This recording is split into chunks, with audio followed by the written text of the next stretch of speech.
before we go on, I was just reminded right now of a story I thought I'd share with you by seeing the picture of Swami Sivananda ji, which is right there at the back.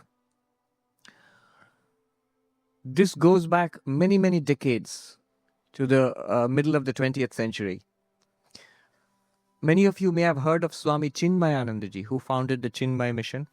He was also a disciple of Swami Sivananda ji of the Divine Life Society. Chinmayananda ji in his earlier life was an investigative journalist.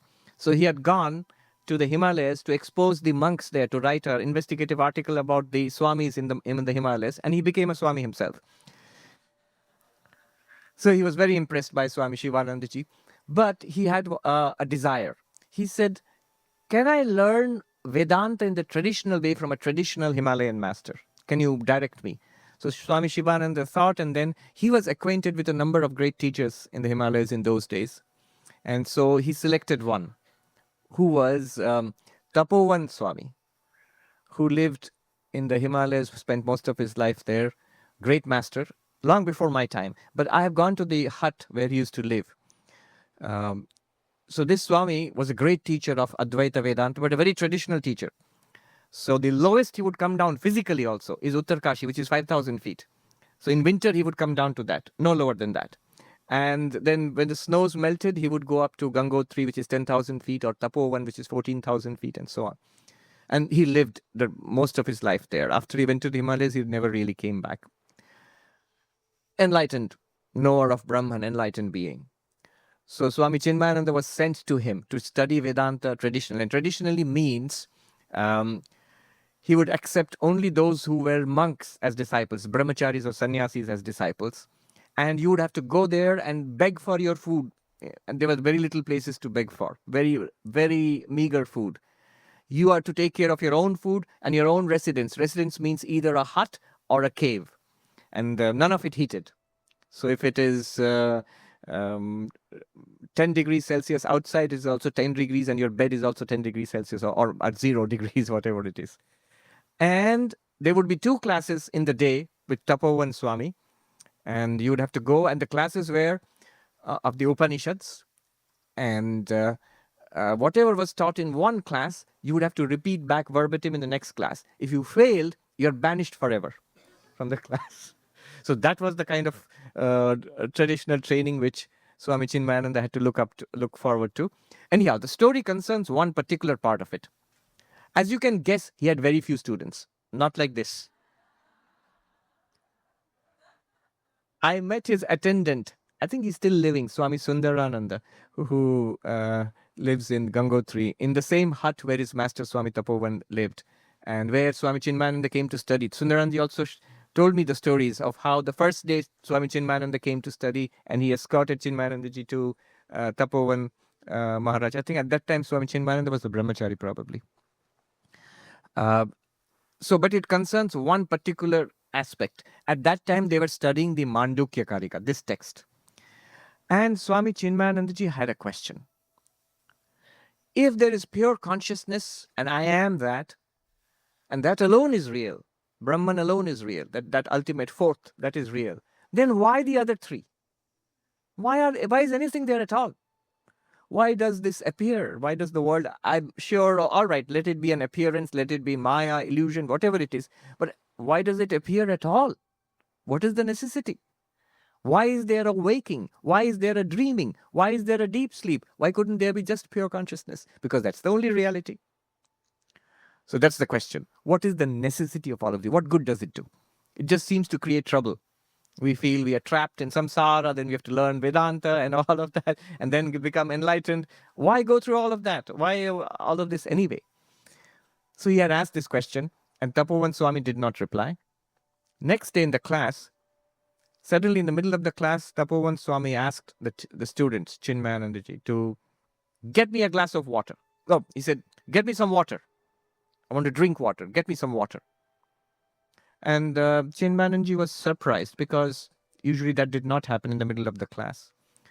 And there you have to get water from the Ganga, the river flowing. It's very narrow and fast there, but very clear water.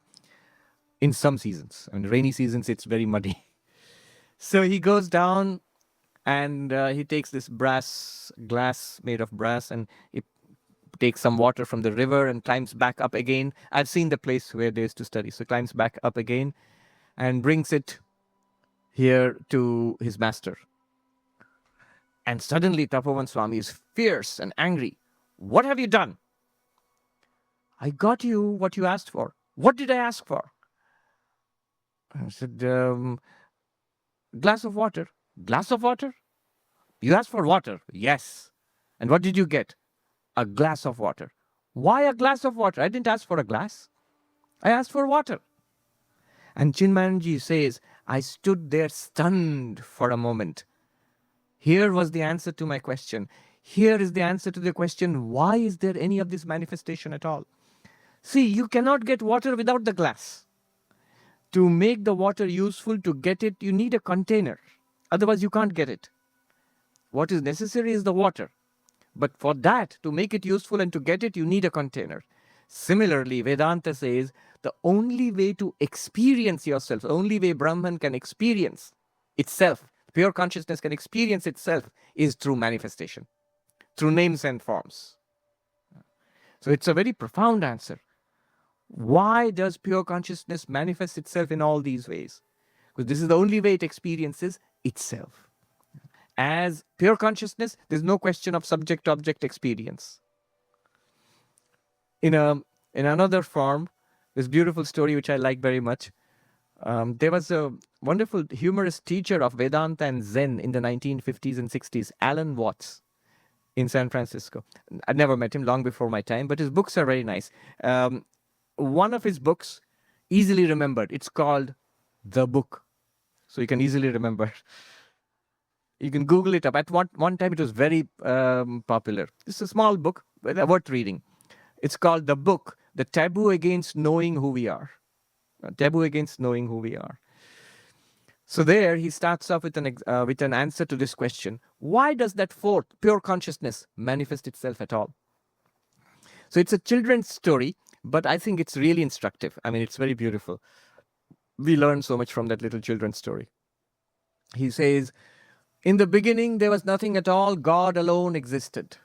From eternity to eternity, God alone existed. But existing alone can get to be a bore very fast. So God got bored, just existing. So God thought God would play. But whom can he play with? He has no friends. There's nobody else. So poor God thought about it. And because he was God, he's awfully clever because he is God, he hit upon a plan. Whom can he play with? He needs a friend. So God pretended to be not God.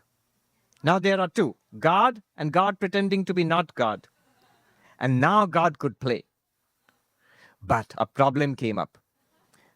Because God is God and he is awfully good at what he does, when he pretended to be not God, he truly completely forgot that he was God. And now God pretending to be not God and totally forgotten his own God nature is now looking for God. And this is samsara. Here we all are. That's a nice story, but it's really an answer to this question. Why is the fourth appearing in all these forms? The fourth, pure consciousness, appearing as us, you and him and her and me. And we've totally forgotten what we are. And we're trying to find out what we are.